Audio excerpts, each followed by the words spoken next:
کہ عورتوں سے کہہ دیا جائے کہ وہ اپنی آنکھوں کو جھکا کر رکھیں، غض بصر کا مظاہرہ کریں، اور ساتھ ساتھ اپنی شرمگاہوں کی وہ حفاظت بھی کریں۔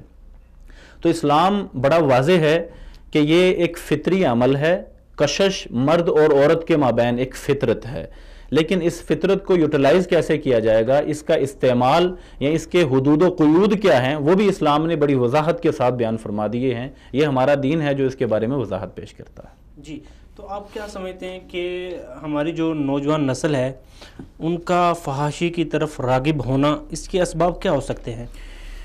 دیکھیے جی، پہلی بات تو یہ ہے کہ نوجوان بڑی اہمیت کے حامل ہے۔ جی، کسی بھی معاشرے میں تو یہ سمجھتا ہوں جس طرح بنیادی ایسڈز ہیں کسی بھی ملک کے، سونا ہے، کتنا سونا ہے اس بنیاد پر اس کی کرنسی کا وزن بنتا ہے، اسی طرح ان کے پاس تیل ہے، اسی طرح دیگر جو ایسڈز ہیں کسی بھی ملک کے پاس، وہاں سے ان کی کرنسی کا ویٹ بالکل اسی طرح نوجوان بھی قومی سرمایہ ہے۔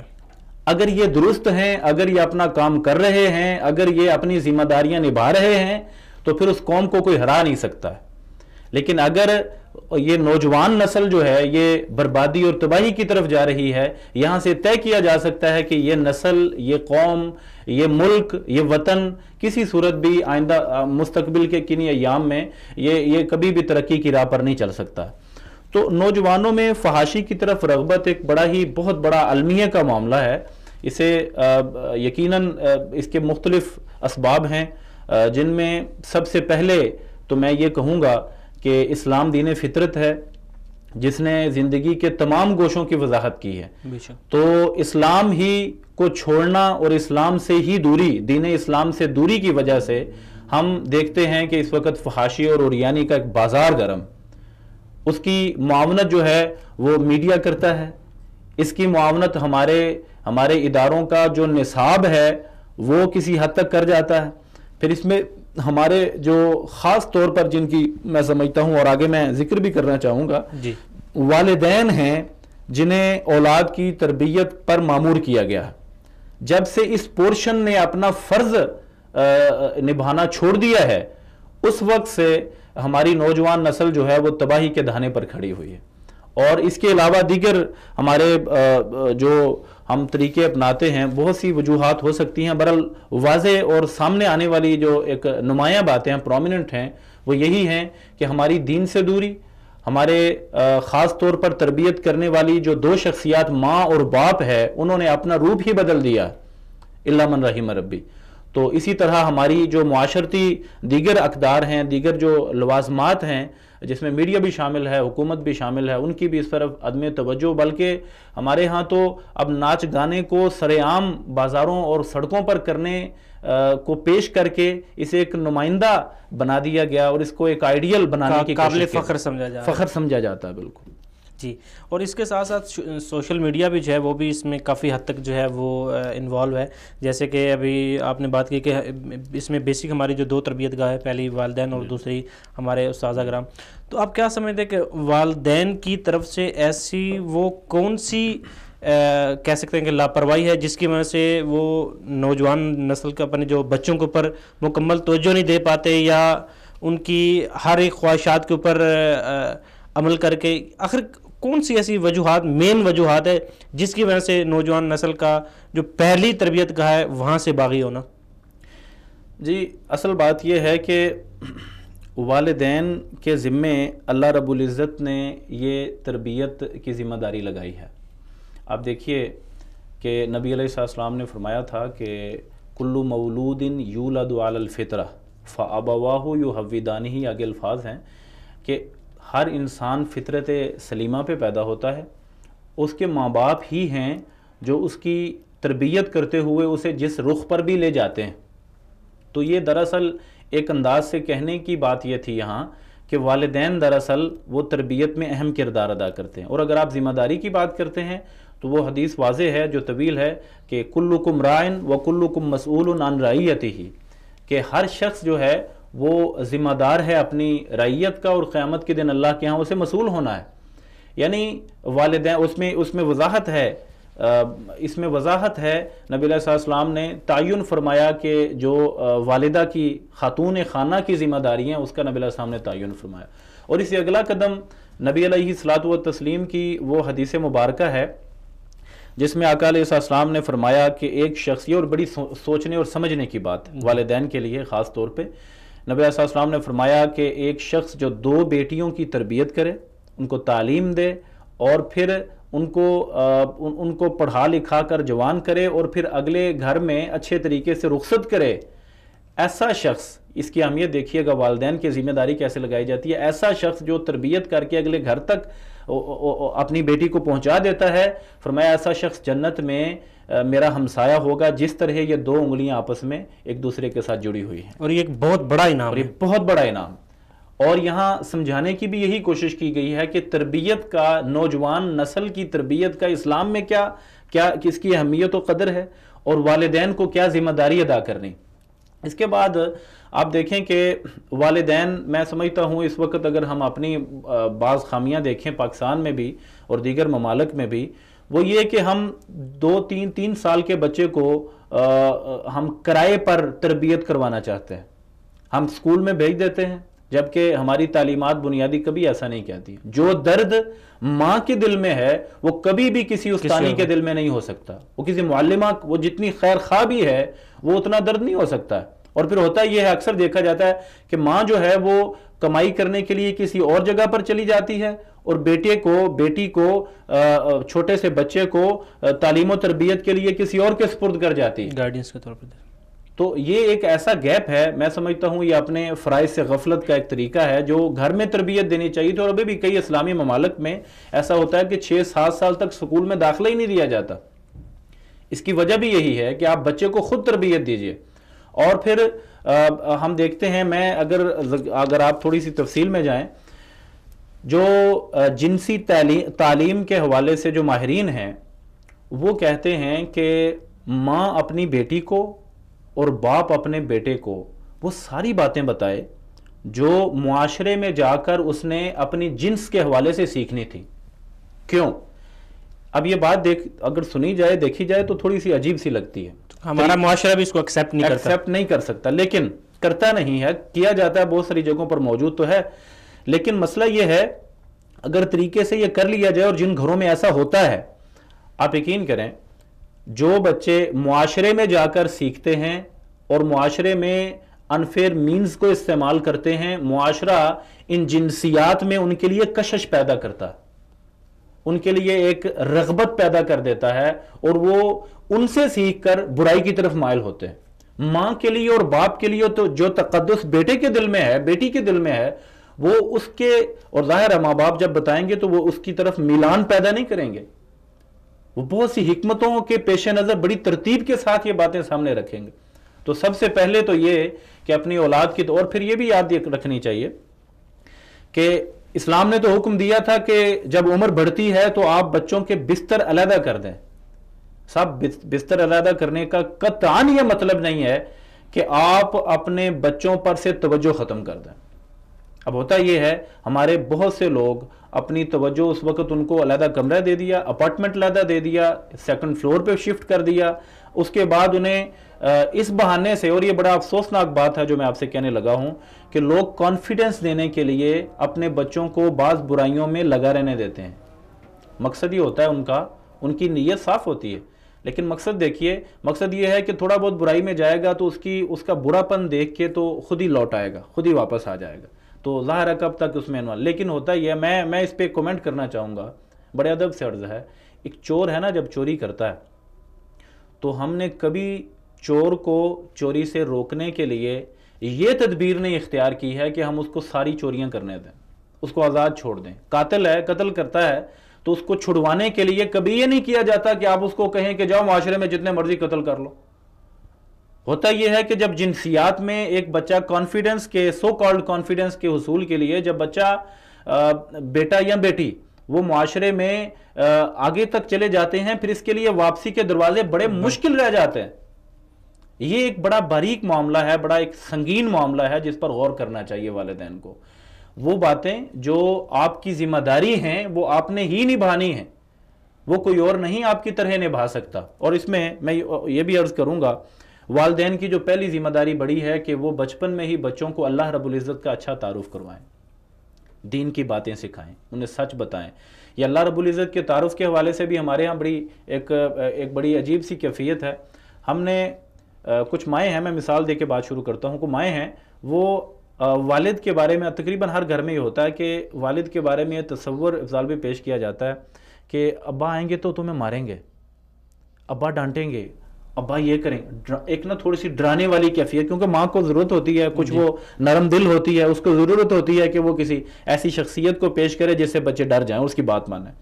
ٹھیک ہے اس کی حد تک تو, لیکن صاحب وہ جو تصور بچے نے اپنے باپ کا دل میں بچپن سے بٹھایا ہے پوری زندگی نہیں جاتا. باپ اس پر جان نچھاور کر دے, وہ جو مار کا ڈر کا تصور ہے وہ مرنے تک نہیں جاتا. تو اللہ رب العزت کے بارے میں بھی ہم یہی تصور, ایک بدقسمتی کی بات ہے بچپن میں اللہ مارے گا, کوئی یہ کام نہیں کرنا اللہ مارے گا, اللہ تعالیٰ سے ڈرانے کی باتیں, دور کرنے کی باتیں, نفرت انگیز اس طرح کی. دل نہیں چاہتا ہوتا, مطلب ایسی بات نہیں ہے کہ کوئی دل سے ایسا کر رہا ہے, لیکن یہ نہ چاہتے ہوئے بھی اس گناہ میں ہم ملوث ہیں. تو میں یہ سمجھتا ہوں کہ سب سے پہلے اللہ رب العزت کا ایک مثبت تعارف پیش کرنا چاہیے, اور وہ یہ ہے کہ آپ اللہ رب العزت کا سمیع اور بصیر ہونا. اللہ بہت سنتے ہیں, اللہ بہت دیکھتے ہیں, اور اللہ رب العزت جو ہے نا وہ ذو الانتقام ہے. اب ان چیزوں کو پازیٹیولی کیسے پیش کر سکتے ہیں؟ آپ انہیں کہیں کہ بیٹا اللہ تعالیٰ تم سے اتنی محبت کرتے ہیں, اتنا پیار کرتے ہیں کہ وہ ہمیشہ تیرے ساتھ رہتے ہیں, ہمیشہ تجھے دیکھتے رہتے ہیں. یہ کتنا پیارا کانسیپٹ ہے, اس انداز سے اگر پیش کر لیا جائے تو. اور پھر یہ کہ اللہ رب العزت دیکھو نا, ظالم جو ہے, ذل انتقام سے بڑی کون سی بات ہو سکتی ہے؟ اب جہنم کا تعارف آپ کروانے لگے تو آپ اس سے یوں کروائیے کہ اللہ رب العزت دیکھو جو ظلم کرتا ہے نا دنیا میں, یہ دیکھو یہ جو برائیاں ہو رہی ہیں, اللہ تعالیٰ ان کی وہاں پکڑ کریں گے اور اتنی سخت کریں گے. تو آپ بھی اس سے بچو, یہ نہ ہو کہ آپ بھی ان میں شامل ہو جاؤ اور آپ سے اللہ تعالیٰ جو محبت کرتے ہیں وہ ناراض ہو جائیں. یہ ہے بات کرنے والی اصل میں, یہ پیٹرن ہے جو ہمیں دینا چاہیے اپنی اولاد میں تربیت کرتے ہوئے. اور اس کے ساتھ ساتھ میں والدین سے آپ کے اس پروگرام کی وساطت سے افضال بھائی عرض کرنا چاہوں گا کہ ہمارے ہاں بدقسمتی سے یہ سوچا جاتا ہے کہ تربیت جو ہے نا وہ کوئی ایک انجیکشن ملے اور ہم ایک ہی ٹائم پہ انجیکٹ کر دیں. جی جی. اور اس کے لیے وہ ٹولز استعمال کیے جاتے ہیں, اللہ معاف کرے, اللہ 100 مرتبہ معاف کرے, جو ہمارے دین اسلام میں دور تک تعلق نہیں رکھتے. یعنی ہم مار پیٹ کا سہارا لینا بڑی آسانی سے, ہم آغاز یہاں سے کرتے ہیں, حالانکہ یہ انتہا سے بھی آگے کی بات ہے. انتہا پہ جا کے ان کا آپ کو استعمال کی اجازت دی گئی, وہ بھی ایک حد تک. تو اصل میں دیکھیں, اگر آپ اسلام کی بات کرتے ہیں, اسلام دین فطرت ہے صاحب, تو اسلام 23-24 سال میں اترا ہے. اسلام کس طرح اترا؟ ایک جنریشن 20 سے 25 سال میں ایک جنریشن چینج ہو جاتی ہے, ایک نسل بدل جاتی ہے. اسلام ایک پوری نسل کو پیدا ہونے سے لے کر اس کو جوان کرنے تک پوری تربیت کرتے کرتے اترا ہے. شراب تھی, پہلے دن روک دی جاتی, پہلے دن منع کر دیا جاتا, تو شاید اس سے جو عادتاً مجبور تھے وہ بڑے پریشان ہوتے, شاید اس طرح سے نہ چھوٹ پاتی جس طرح صحابی رسول صلی اللہ علیہ وسلم فرماتے ہیں کہ جب آخری حکم آیا, تیسرا یا چوتھا یہ حکم تھا تدریج کے ساتھ, تو آخری حکم آیا تو اس وقت پھر مدینے کی گلیوں میں پانی کی طرح شراب بہی ہے, جو لوگ پی رہے تھے ان کے ہاتھوں سے مٹکے وغیرہ چھوٹ گئے تھے. تو یہ منظر اسی لیے پیش ہوا کہ ترتیب کو اور اصول تربیت کو ملحوظ رکھا گیا تھا. آپ دیکھیں مکہ مکرمہ میں نبی علیہ الصلوۃ والتسلیم, اور یہ تربیت کا میں سمجھتا ہوں ایک طریقہ ہے, اور یہ ایک تدریج کا بہت بڑا اصول ہے, درجہ بدرجہ سٹیپ بائی سٹیپ چلنے کا ایک اصول. حضرت محمد الرسول اللہ صلی اللہ علیہ وسلم فداہ ابی و امی, نبی علیہ الصلوۃ والتسلیم کو مکہ مکرمہ میں گالی دی گئی, ایک نہیں بہت ساری, کوڑا پھینکا گیا, مارا گیا, ان کے ساتھیوں کو شہید کیا گیا, ان کو تنگ کیا گیا. اچھا, نبی علیہ السلام گالی سنتے ہیں, تبسم فرما دیتے ہیں. وہی ہستی جس پر قرآن آ رہا ہے, جبریل آتے ہیں, اللہ کے فرستادہ ہیں, لیکن وہ مسکرا کر خاموش ہو جاتے ہیں.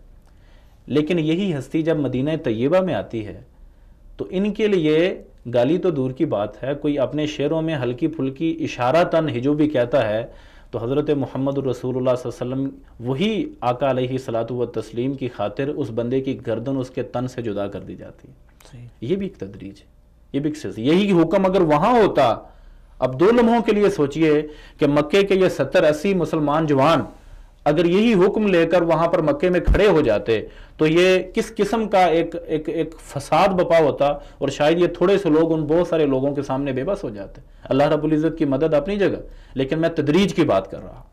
تو ہمیں اس ترتیب کو اپنی تربیتی زندگی میں لازماً ملحوظ رکھنا ہوگا، اور میں اس کے لیے عرض کروں بچپن سے تربیت کا آغاز کریں، بچپن سے تربیت کا آغاز کریں۔ اور وہ جب بچہ جوان ہوتا ہے، میں نے پہلے بھی عرض کیا کہ بستر جدا کرنے کا مطلب یہ نہیں ہے کہ آپ توجہ دینا چھوڑ دیں، اب توجہ زیادہ دینی ہوگی، اس لیے کہ اس کے جسمانی خد و خال میں تبدیلیاں آ رہی ہیں۔ اب یہ والدین کی ذمہ داری اور بھی بڑھ جاتی۔ تو یہاں پر میں سمجھتا ہوں اس دور میں سب سے پہلے اپنے بیٹے اپنے بیٹی کے موبائل کا پاسورڈ آپ کو علم ہونا چاہیے، بحیثیت والد اور بحیثیت والدہ آپ کو علم ہونا چاہیے کہ اس کے دوست کون کون ہیں، اس کے دوست کس رجحان کے ہیں، اور میں تو یہاں تک کہنا چاہوں گا کہ آپ کی ایکسیس ہونی چاہیے ان دوستوں تک، آپ کو ان کے ساتھ فرینڈلی رہنا چاہیے، ان کو آپ انوائٹ بھی کر سکتے ہیں اپنے پاس۔ مقصد یہ ہے کہ آپ بالواسطہ بھی اپنے بچے کی سوچ پر اثر انداز ہو رہے ہوں۔ صحبت ایسی چیز ہے افضال بھائی، صحبت ایسی چیز ہے جو انسان کو چاہتے یا نہ چاہتے انسان بدل دیتی ہے، صحیح، انسان بدل دیتی ہے۔ شیخ سعدی رحمۃ اللہ علیہ نے ایک بڑا پیاری ایک حکایت ذکر کیا اپنے گلستان میں، فارسی کی حکایت ہے۔ وہ کہتے ہیں کہ مجھے ایک دوست نے تھوڑی سی خوشبودار مٹی دی، تو میں نے اس مٹی سے پوچھا، آپ زبان حال میں بات کرتے ہیں، کہتے میں نے مٹی سے پوچھا کہ اے مٹی تو عنبر ہے یا مشک ہے، کون سی خوشبو اعلیٰ مطلب بلند مقام، کون سی خوشبو، اتنی خوشبو آ رہی ہے تم سے؟ تو کہتے ہیں فارسی میں بگفتہ من گلی ناچیز بودم، کہ وہ بولی زبان حال سے کہ میں تو مٹی ہوں، من گلی ناچیز بودم، میری تو کوئی اوقات ہی نہیں ہے، لیکن کہتی ہے ولیکن مدتی با گل نشستم، لیکن کچھ عرصہ میں ایک پھول کے ساتھ رہی ہوں، کچھ عرصہ میں نے پھول کی صحبت میں گزارا ہے۔ ٹھیک ہے، آگے کہتی ہے کہ کمال ہم نشیں در من اثر کرد، یہ میرے ہم نشیں کا کمال اور خوبی ہے جس نے مجھ ایسی پر یہ اثر کیا ہے کہ آپ جیسا ایک فاضل آدمی بھی بھول رہا ہے کہ میں مٹی ہوں یا عنبر ہوں۔ صحیح بات۔ کہتے ہیں کمال ہم نشیں در من اثر کرد وگرنہ من ہما خاکم کے ہستم، میرے تو یہ ہم نشیں کا کمال ہے کہ میں یہاں تک پہنچ گئی ہوں، وگرنہ میں تو وہی مٹی ہوں جو لوگوں کے پاؤں تلے روندی جاتی تھی، میری کیا اوقات۔ تو اصل بات یہ ہے کہ صحبت صالح ترا صالح کنند، یہ جو نیک آدمی کی صحبت ہوتی ہے وہ انسان کو بھی نیک اور اچھا کر دیتی ہے، وہ صحبت طالع ترا طالع کنند۔ ایک جو برے آدمی کی صحبت ہے وہ انسان پر برا اثر ڈالتی۔ جی، برے آدمی کی جو صحبت ہے وہ آپ کو بے شک برا ہی کرتی ہے۔ ابھی ہم نے بات کی کہ جو برائی کے اسباب ہیں اس میں والدین کی کوتاہی جو ہے وہ کہاں کہاں کوتاہی ہے اور کہاں کہاں ان کو اپنا کردار ادا کرنا چاہیے۔ بیسیکلی جو پہلی تربیت کا کسی بھی نوجوان کا جو ایک کانفیڈنس ہوتا ہے وہ اسی تربیت سے جو ہے وہ شروع ہوتا ہے۔ اب ہم اس کو تھوڑا آگے چلتے ہیں کہ اب جب تعلیمی میدان میں اس کو دیکھا جائے تو وہاں پر بھی ہمارے کچھ استاذہ کرام کی جو ہے وہ آپ کہہ لیں کہ سستی کہہ لیں یا انتظامیہ کی سستی کہہ لیں، جس کی وجہ سے نظام تعلیم سے کافی سارے لوگوں کو جو ہے وہ اس چیز کو اچھا نہیں سمجھتے۔ لیکن میں سمجھتا ہوں کہ نظام تعلیم جیسا بھی ہو، ایک پیٹرن آپ کو ملا ہوا ہے، اس پیٹرن پہ چلتے ہوئے بھی آپ اچھائی کر سکتے ہیں، آپ اپنے معاشرے میں اچھا انسان پیدا کر سکتے ہیں۔ اگر آپ دیکھیں تو کافی عرصے میں ابھی تک ہمارے معاشرے میں ہمارے جو تعلیمی ادارے ہیں ان میں سے ابھی کوئی ایسا بندہ نہیں نکلا جس کو ہم ایک اچھا لیڈر کہہ سکیں، کوئی دوسرا علامہ اقبال نہیں نکلا، قائد اعظم جیسی کوئی شخصیت جو ہے وہ پیدا نہیں ہو سکی۔ آخر کچھ کوتاہی اور کچھ کمیاں اس فیلڈ میں ہمارے جو استاذہ کرام ہیں ان کی بھی ہے، جس کی وجہ سے ہماری نوجوان نسل جو ہے وہ اپنا جو ایک کانفیڈنس ہے، اپنا جو ایک معیار ہے اس کو برقرار نہیں رکھ پا رہے۔ صاحب ایک مسلمان استاد کی ذمہ داری تھی کہ وہ طالب علم کو یہ بتاتا کہ تمہارا اللہ، تمہارا رب کون ہے اور کیا کہتا ہے، وہ یہ سکھاتا کہ تمہاری ذمہ داریاں بحیثیت مسلمان کیا ہیں۔ وہ یہ سکھاتا کہ جھوٹ نہیں بولنا تو اس وجہ سے نہیں بولنا کہ آپ نے کل پیش بھی ہونا ہے اور آپ کی یہ فطری تقاضے ہیں جن کے مطابق آپ نے اس کو پورا کرتے ہوئے سچ ہی بولنا ہے، اچھا کرنا ہے، نیکی کی طرف راغب ہونا ہے، آپ نے ہمیشہ وعدے کی پاسداری کرنی ہے۔ یہ تربیت استاد نے دینی تھی۔ یہ جہاں والدین کی ایک ذمہ داری ہے گھر کی حد تک، اور جب طالب علم بن کر یہ استاد کے پاس آیا ہے، اب اس نے اس کے فکری رجحانات کو آگے اس کی نشو و نما کرنی ہے۔ لیکن افسوس سے کہتا ہوں، پھر وہی بات جو ہمارے گھروں کی حد تک تھی وہی باہر ہو گئی کہ جن اداروں پر بنا کرتے ہوئے ہم لوگوں نے گھروں سے تربیت چھوڑ دی ہوئی ہے، وہاں پر بھی الا ماشاء اللہ بہت سارے ادارے بھرے پڑے ہیں، پرائیویٹ خاص طور پر ادارے بھرے پڑے ہیں اس بات سے کہ بچوں کو سبق ہی اس شرط پہ یاد ہوتا ہے کہ بیٹا آپ یہ کر لو تو پھر ہم وہ فنکشن کریں گے۔ اس فنکشن کی لالچ میں اور اس غلط کارگزاری کی لالچ میں ہمارے طلبہ پڑھ رہے ہیں۔ اور اس میں ایک بہت اہم چیز ہمارے جو سازہ کرام ہے، بعض اوقات وہ لیکچر کے دوران جو ہے وہ گفتگو جو اس کا معیار اس طرح رکھتے ہیں ڈبل میننگ کا۔ اب دیکھیں یہ کچھ چیزیں ایسی ہوتی ہیں کہ جو آپ کو نفسیاتی طور پہ اس چیز کی طرف کھینچتی ہیں۔ اگر آپ اپنے لیکچر میں پوزیٹیو پہلو رکھیں گے تو آف کورس وہ پوزیٹیو رزلٹ آئے گا، لیکن آپ اب جوکس جو ہیں گندے جوکس کا استعمال کریں گے تو آپ کیا اپنے جو نوجوان نسل ہے ان کو کیا پیغام دے رہے ہیں، کیا آپ سے سیکھ رہے ہیں؟ بالکل یہ دیکھیں کہ میں عرض کروں گا کہ ہمارا جہاں پر استاد کا ایک بڑا اہم رول تھا تربیت میں، استاد ظاہر ہے معلم کو کہتے ہیں، سکھانے والا۔ یہ جو رٹانے والا استاد نہیں ہوتا، آپ رٹ کسی بھی جگہ سے سکتے ہیں۔ میں آپ کو ایک نقطہ عرض کرتا ہوں، لائبریری کو کبھی عالم کوئی نہیں کہتا، اس کی ایک وجہ ہے، علم تو سارا وہاں پہ ہر نوع کا موجود ہے، عالم اس لیے کوئی نہیں کہتا کہ وہاں اس میں عمل کرنے کی صلاحیت نہیں ہے۔ دیکھیے یہ جو رٹ لینا کوئی بنیادی طور پر خوبی نہیں ہے، خوبی یہ ہے کہ آپ نے تربیت کس قدر کی ہے۔ اور یہ پرانے تعلیمی نظامات میں آج سے کوئی 200 سال 100 سال پہلے تک تقریباً تمام نظامات میں ہمارے مسلمانوں کے بات شامل رہی ہے کہ ہم سال پورا ہونے پر کلاس نہیں بدلتے تھے، ہم معیار پورا ہونے پر کلاس بدلتے تھے۔ ہم نے ایک متعین کیا تھا کہ اس رتبے پر بچہ پہنچے گا تو پھر ہی اگلی کلاس میں اگلے سیشن میں جائے گا۔ ہمارے ائمہ حدیث جو ہیں ان کا بھی یہی رویہ، ان کا بھی یہی سلیقہ۔ کچھ لوگوں نے وہی علم جو ہے 2 سالوں میں سیکھ لیا، اور کچھ لوگوں نے وہی علم جو ہے وہ 8-8 10-10 سالوں میں سیکھا، ایک استاد کے پاس بیٹھ کر، ان کے پاس رہ کر۔ تو دراصل بات تو یہ تھی کہ علم ایک سکھانے کی چیز ہے، معلم کو معلم ہی بننا ہوگا، ٹیوٹر نہیں بننا ہوگا، محض ایک بتانے والا نہیں بننا ہوگا۔ تو ایک تو بات بڑی اہم یہ ہے، اور دوسری بات یہ ہے کہ جو ہمارا تعلیمی نصاب ہے، اگر جان کی اماں پاؤں، حقیقت بات یہ ہے کہ تقریباً تمام نصابات، کوئی بھی نصاب ایسا نہیں ہے کہ وہ کوئی بڑا دماغ اور بڑا ذہن پیدا کر سکے۔ یہ بڑے افسوس سے کہہ رہا ہوں، یعنی اس ایک نصاب کو پڑھ کر کوئی کامل انسان بن جائے ایسا نظر نہیں آ رہا۔ نصاب کی اگر آپ نے بات کی ہے تو دیکھا جائے تو اس وقت جو نصاب کی حالت ہے بہت بری ہے۔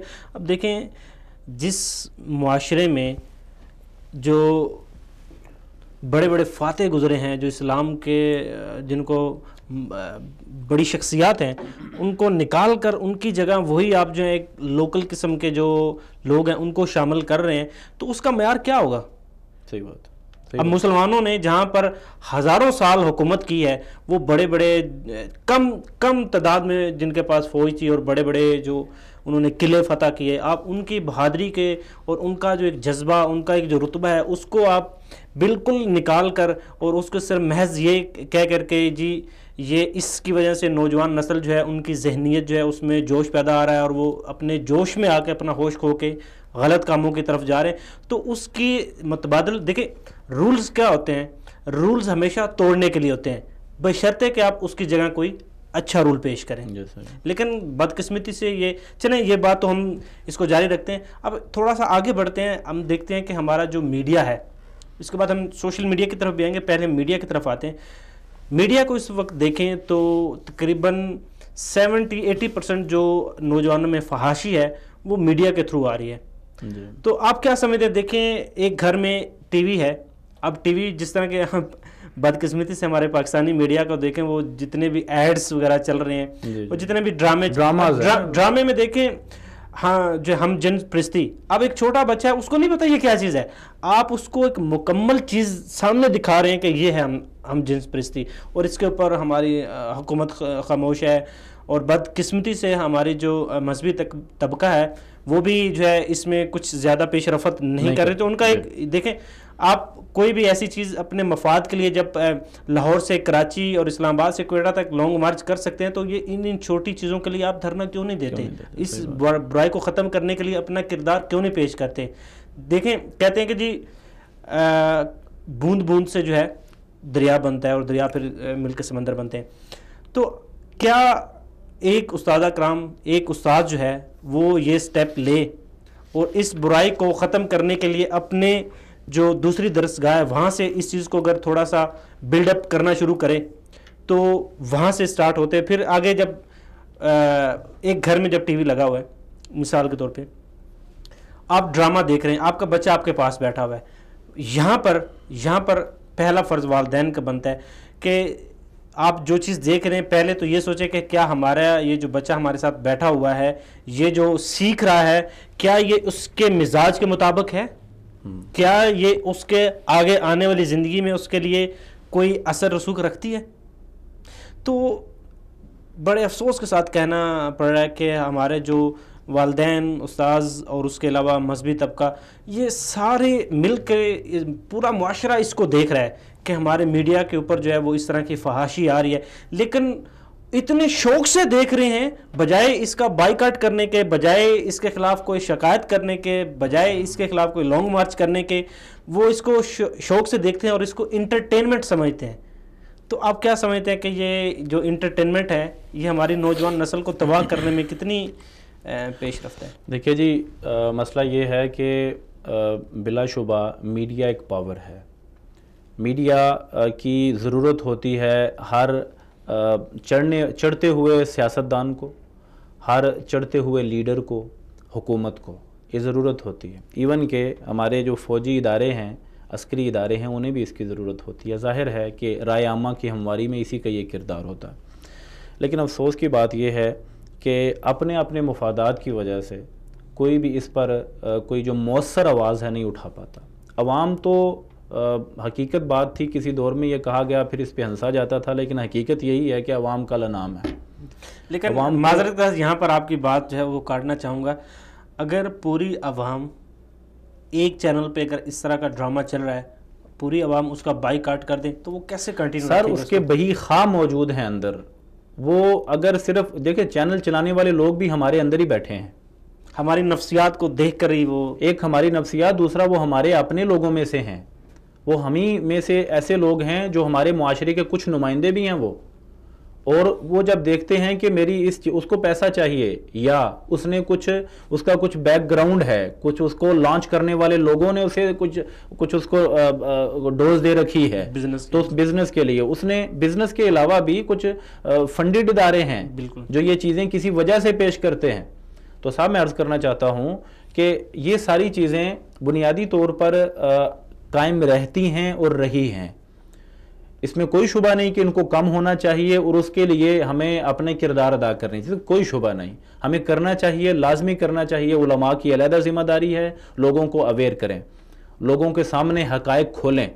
اور یہ ہر ذی شعور شہری کی ہر اعتبار سے یہ ذمہ داری ہے کہ وہ اپنے اندر شعور پیدا کرے. لیکن میں عرض کرنا چاہوں گا کہ برائی ہمیشہ کثرت میں رہی ہے، اچھائی ہمیشہ کم رہتی ہے. یہ ہمیشہ ایسا ہوا ہے، ایسا رہا ہے کہ معاشرے کے اندر برائی، یہ تو فرمان رسالت مآب صلی اللہ علیہ وسلم ہے نا کہ حجبت الجنت بالمکارہ، اللہ رب العزت نے جنت کو مشکلات میں ڈھانپا ہے، وحجبت النار بالشہوات، اور جہنم کو اللہ تعالیٰ نے شہوت انگیز چیزیں یا اس کی طرف پرکشش چیزوں میں ڈھانپا ہوا ہے.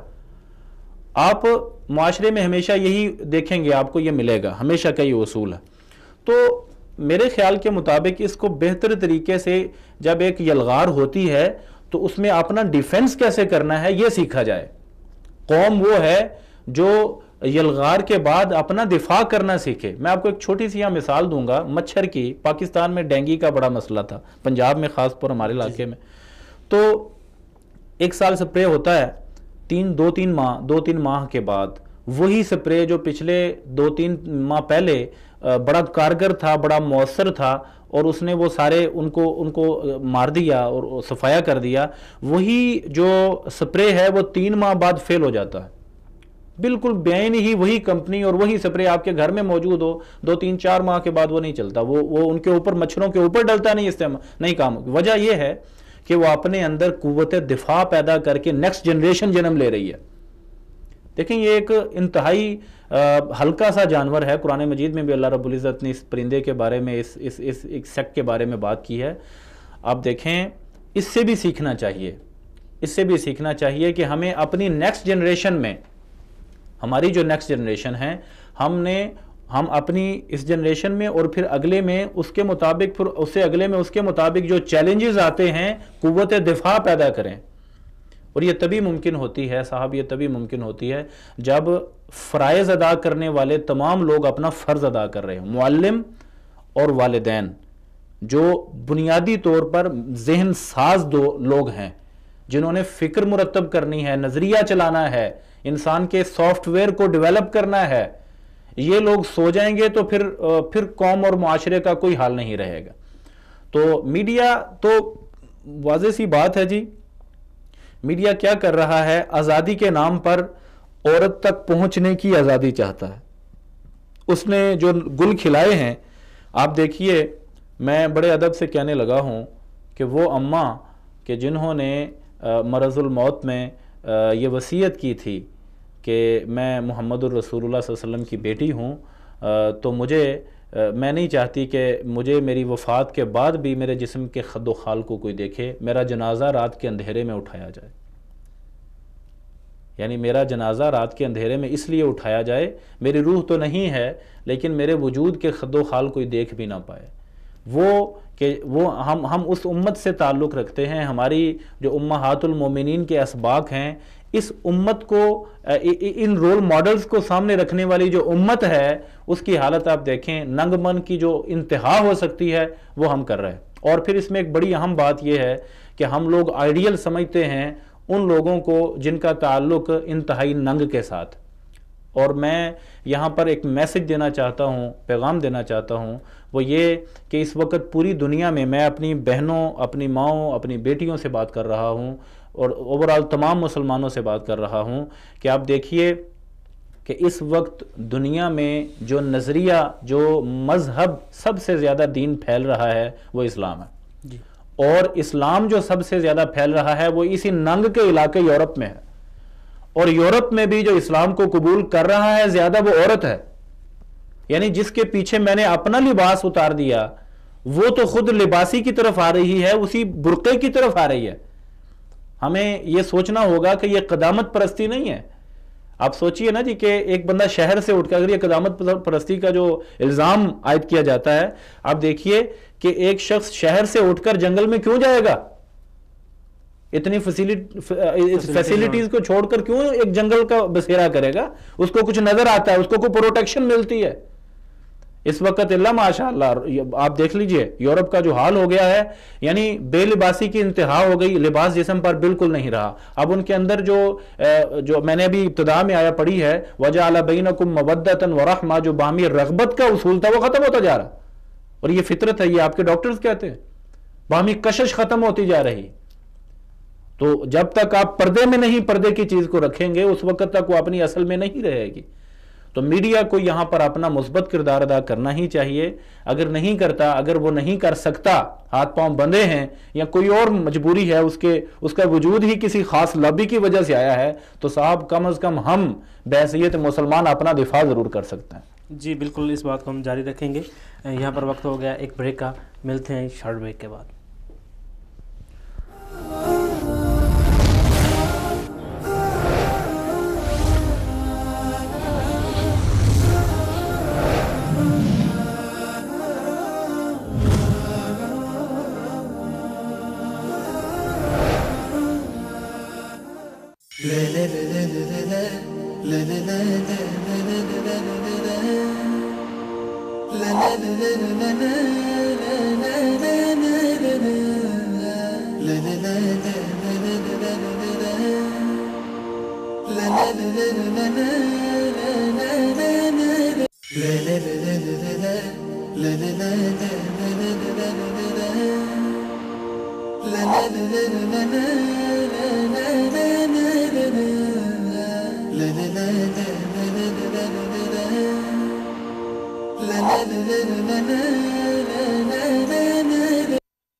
ماں باپ کی خدمت میں دل و جان لٹاؤ، قرآن کا فرمان ہے تم اس کو نبھاؤ۔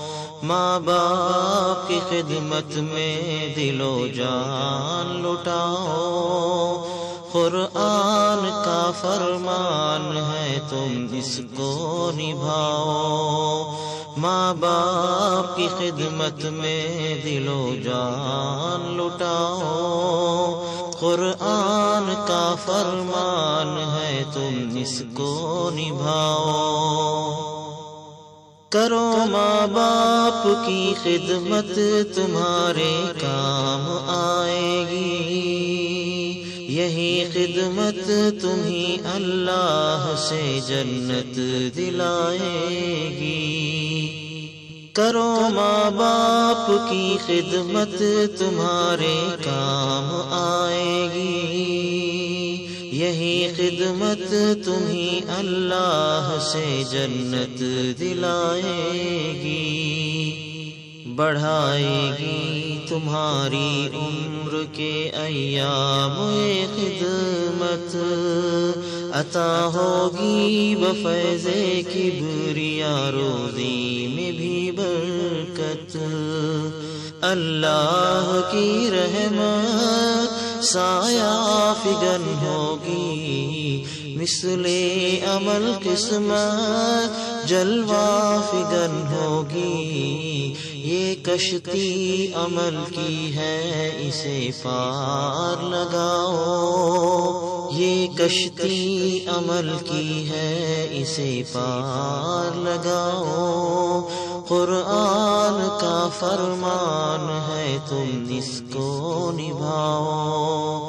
ماں باپ کی خدمت میں دل و جان لٹاؤ، قرآن کا فرمان ہے تم اس کو نبھاؤ۔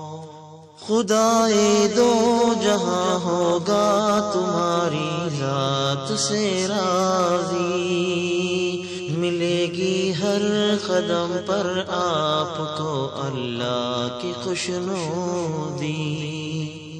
خدائے دو جہاں ہوگا تمہاری ذات سے راضی، ملے گی ہر قدم پر آپ کو اللہ کی خوشنودی۔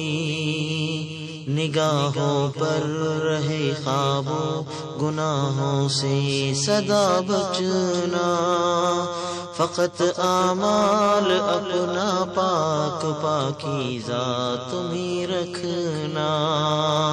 مجروح مت کرنا گفتار سے ارماں، گالی نہ تم دینا ماں باپ کو انسان، دنیا بھی بناتے رہو عقبہ بھی بناؤ، دنیا بھی بناتے رہو عقبہ بھی بناؤ۔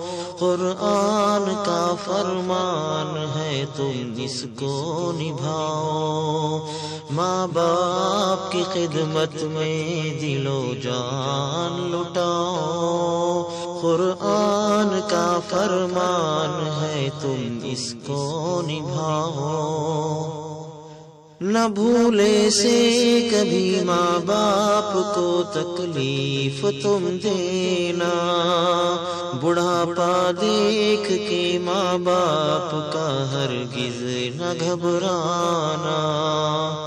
نہ بھولے سے کبھی ماں باپ کو تکلیف تم دینا، بڑھاپا دیکھ کے ماں باپ کا ہرگز نہ گھبرانا، اگر کپڑے ہوئے میلے تو دھونا شوق سے ان کے، یہ موقع ہاتھ آئے تو غنیمت تو اسے سمجھے، ڈانٹیں اگر تم کو منہ سے نہ کچھ کہنا، سب تلخ باتوں کو چپ چاپ تم سہنا، ڈانٹیں اگر تم کو منہ سے نہ کچھ کہنا، سب تلخ باتوں کو چپ چاپ تم سہنا،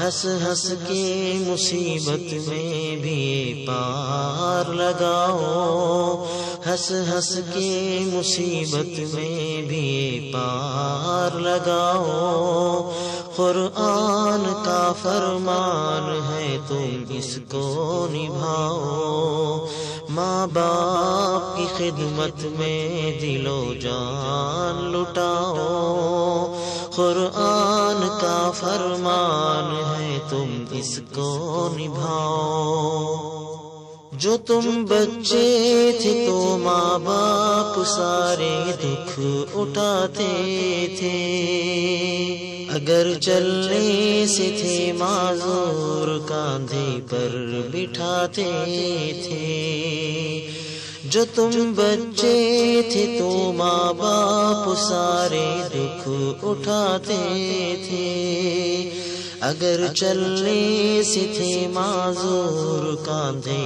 پر بٹھاتے تھے، کبھی انگلی پکڑ کر راستہ تم کو چلاتے تھے، اٹھا کر گود میں اپنے کلیجے سے لگاتے تھے، پے ہم سلایا ہے تھپکی تمہیں دے کر، جھولا جھلایا ہے ماں باپ نے اکثر، جھولا جھلایا ہے ماں باپ نے اکثر، اب تم ہو جوان ان کے سبھی ناز اٹھاؤ، اب تم ہو جوان ان کے سبھی ناز اٹھاؤ، قرآن کا فرمان ہے تم اس کو نبھاؤ،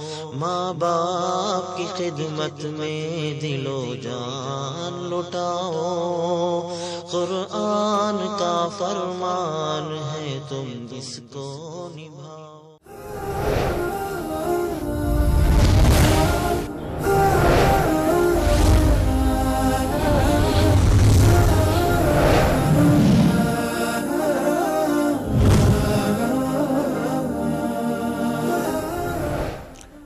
السلام علیکم ناظرین، آپ کو ایک بار پھر سے اپنے پروگرام میں خوش آمدید کہتے ہیں۔ ناظرین، بریک سے جانے سے پہلے ہم بات کر رہے تھے کہ میڈیا کے جو اثرات ہیں جو ہماری نوجوان نسل کے اوپر پڑ رہے ہیں، جس کی وجہ سے مختلف بیماریوں میں مبتلا ہو رہے ہیں، ذہنی تناؤ میں شکار ہو رہے ہیں، اس کے علاوہ فحاشی جو ہے وہ بھی معاشرے میں بہت زیادہ آ رہی ہے۔ لیکن اس کے اب تھوڑا سا آگے چلتے ہیں تو سوشل میڈیا کی بات کریں۔ سوشل میڈیا دیکھا جائے جہاں اس نے دنیا کے جو فاصلے ہیں اس کو کم کیا ہے، رابطے کے نئے نئے جو ہے وہ ذریعے دیے ہیں، وہاں پر بھی جو ہے اگر دیکھا جائے تو ظاہر بات ہے ہر چیز کے دو پہلو ہوتے ہیں، ایک مثبت پہلو ہوتا ہے اور ایک منفی پہلو ہوتا ہے۔ تو آپ کیا سمجھتے ہیں کہ ہمارے معاشرے میں، اسپیشلی ہم پاکستان کی بات کریں تو پاکستانی معاشرے میں سوشل میڈیا کا جو استعمال ہے وہ منفی بہت زیادہ ہو رہا ہے، جس کی وجہ سے برائی جو ہے اس میں بہت زیادہ اضافہ ہو گیا؟ تو آپ کیا سمجھتے ہیں کہ یہ جو سوشل میڈیا ہے اس کی وجہ سے ہماری جو نوجوان کی زندگیوں کے اوپر اثرات ہیں وہ کیا مراتب ہوئے ہیں؟ جی بالکل، کمیونیکیشن کا ایک بہت بڑا ذریعہ ہے، لیکن میں آغاز میں عرض کرنا چاہوں گا کہ اس کا مقصد بنیادی تو یہ تھا کہ ہم دور کے لوگوں کو قریب کریں، لیکن بڑے افسوس سے کہتا ہوں کہ ہم قریب کے لوگوں کو دور کر بیٹھے ہیں۔ صحیح۔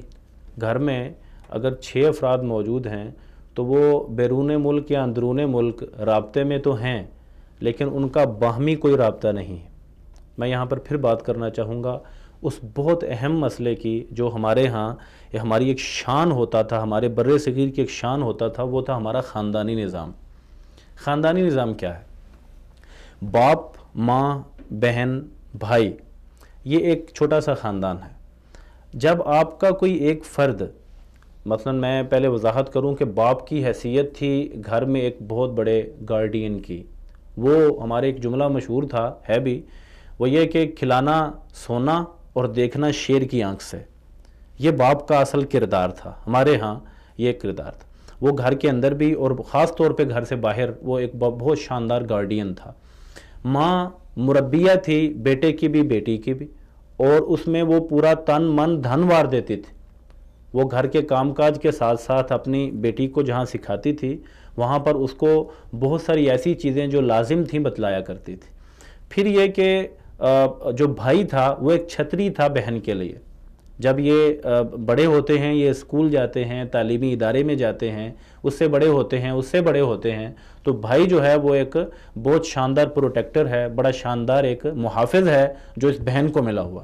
اور جو بہن ہے وہ ایک دلاسا دینے والی، ایک معاونت کرنے والی، وہ ایک ہمت بڑھانے والی، وہ مرہم پٹی کرنے والی ایک ایسا سافٹ کارنر ہے کہ اس جیسا آپ کو دنیا میں بدل نہیں مل سکتا ہے۔ مسئلہ یہ پیدا ہوا کہ جب یہ ضرورتیں، مثلا باپ کی سی پروٹیکشن، باپ کی سی حفاظت اور باپ کے سے جو ذمہ داریاں تھیں، وہ ماں کی جو ایک ذمہ داری تھی گھر کے اندر موجود رہ کر تربیت کی، اور بہن کی جو ایک ہمدردی تھی اور ایک معاونت تھی، ایک محبت اور ایک شغف تھا بھائی کے ساتھ، اور بھائی کا جو اس کے ساتھ رویہ تھا، جب یہ چیزیں ایک گھر میں ہمیں نہیں ملتی، یہ چیزیں جب ہمیں ایک گھر میں نہیں ملتی تو پھر یہ چیزیں لینے کے لیے یہ انسانی فطرت کا تقاضا تھی، ہمدردی لینا، محبت پانا، پیچھے کسی کا ہاتھ ہونا، تعاون ہونا اور ساتھ چلنے کا عزم کرنا، یہ ساری چیزیں جو بھائیوں میں باہم ہوتی ہیں، تو یہ ساری چیزیں جب گھر سے نہیں ملی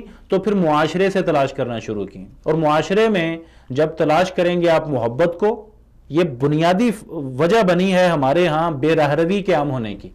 جب وہ محبت کو تلاش کرے گا، جب وہ ہمدردیاں تلاش کرے، گھر میں تو اس کو ملنی نہیں ہے، کیونکہ گھر میں تو اس کو اب جو ایک طریقہ استعمال کیا گیا ہے، جو ہو رہا ہے، جو آپ نے بھی ذکر کیا سوشل میڈیا کا، یا یہ جو ٹیلی کمیونیکیشنز ہیں، یا جو ہمارے پیکیجز ہیں جس پہ ابھی ہم بات بھی کریں گے، تو ان ساری چیزوں نے، مطلب ایک بندہ اگر موبائل سے فارغ ہوا تو وہ ٹی وی دیکھتا ہے، صحیح، اور اگر ٹی وی سے فارغ ہوا تو اس کے یہاں سے اٹھ کر جانے کا وقت آ گیا ہے۔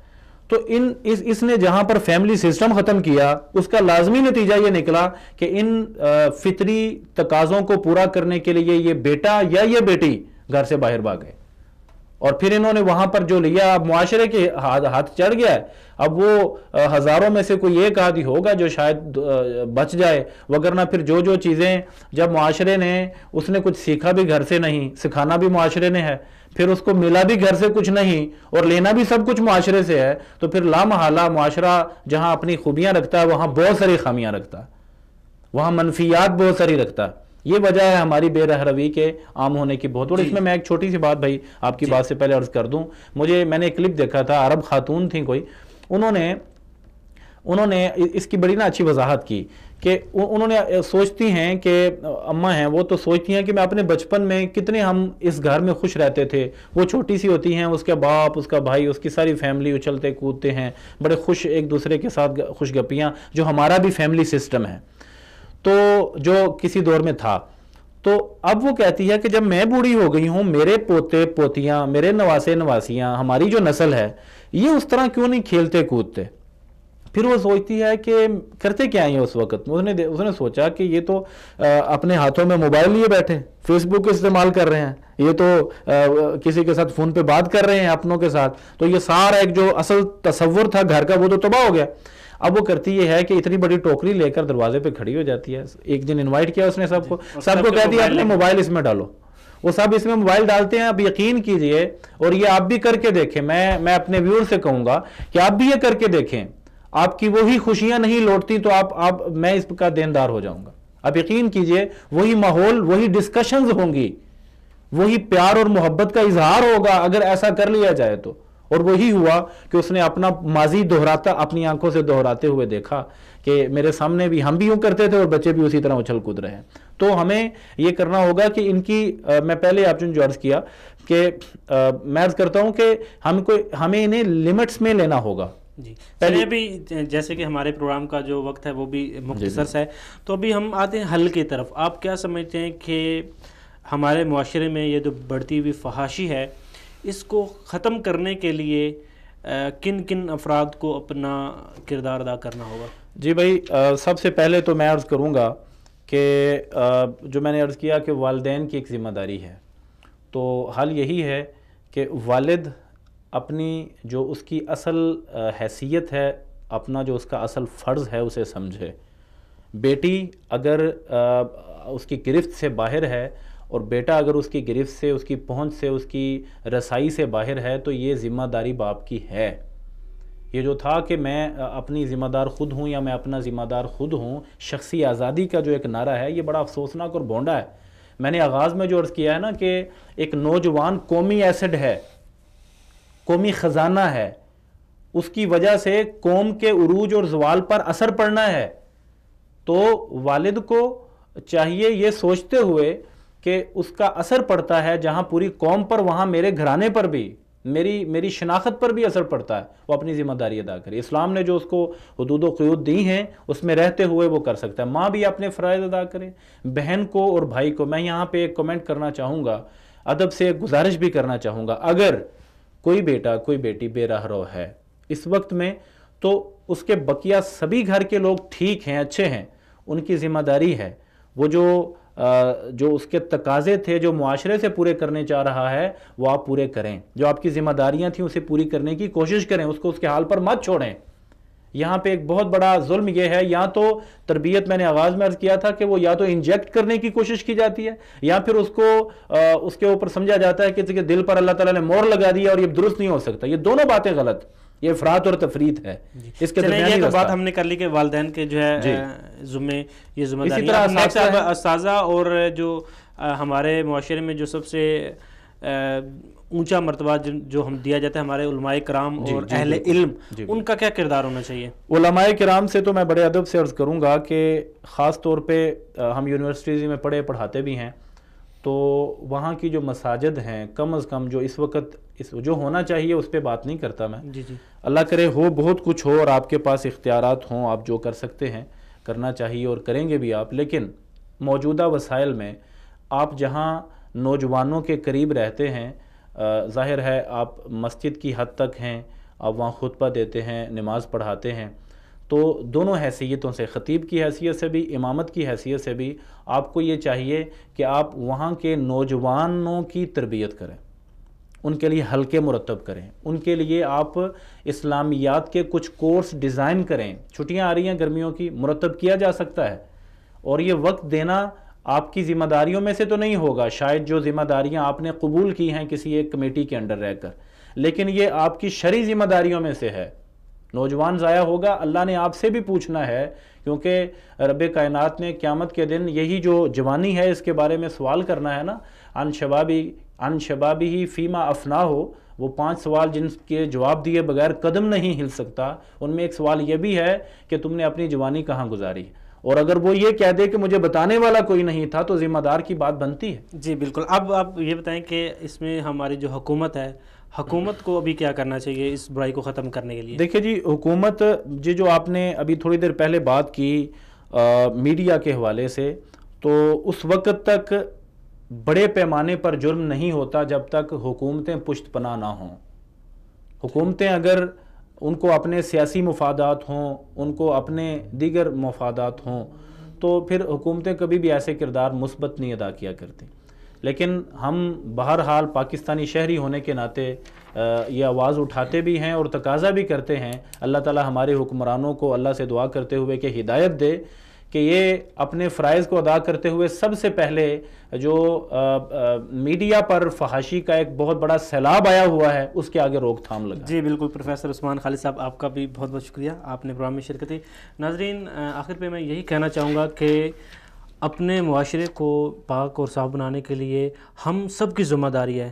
اگر والدین ہیں تو والدین کی ذمہ داری ہے، استاذ ہیں استاذہ کی ذمہ داری ہے، علماء کرام کی ذمہ داری ہے، اور اس کے علاوہ سب سے بڑی جو ذمہ داری میں سمجھتا ہوں وہ نوجوانوں کی اپنی ذمہ داری ہے کہ نوجوانوں کو خود اس چیز کا احساس ہونا چاہیے کہ جو برائی ہے، برائی کبھی بھی آپ کو کامیابی کی طرف نہیں لے کے جاتی، بلکہ آپ ہمیشہ برائی میں رہ کر برے ہی انسان بنتے ہیں. کبھی آپ کا جو فیوچر ہے وہ برائٹ نہیں ہو سکتا. اور اس میں جو حکومت ہے ان کا بھی ایک بہت بڑا کردار ہونا چاہیے کہ حکومت کو چاہیے کہ اس طرح کی جو ویب سائٹس ہیں ان کو مکمل طور پر بلاکس کرنا چاہیے، اور اس میں کسی قسم کی کسی کو اجازت نہیں ہونی چاہیے. اور کمپنیز جو انٹرنیٹ کے دوسری کمپنیز ہیں ان کے اوپر بھی بین ہونا چاہیے کہ اس طرح کی جتنی بھی ویب سائٹس ہیں ان کو مکمل پراپر طور پہ ان کو بلاک کرنا چاہیے، اور جتنی بھی انٹرنیٹ کی ٹریفک ہے اس کے اوپر مکمل کنٹرول ہونا چاہیے. جی ناظرین، آپ کو ہمارا یہ پروگرام کیسا لگا؟ اپنی قیمتی راہ ہم تک ضرور پہنچائیں. ملتے ہیں اگلے پروگرام میں.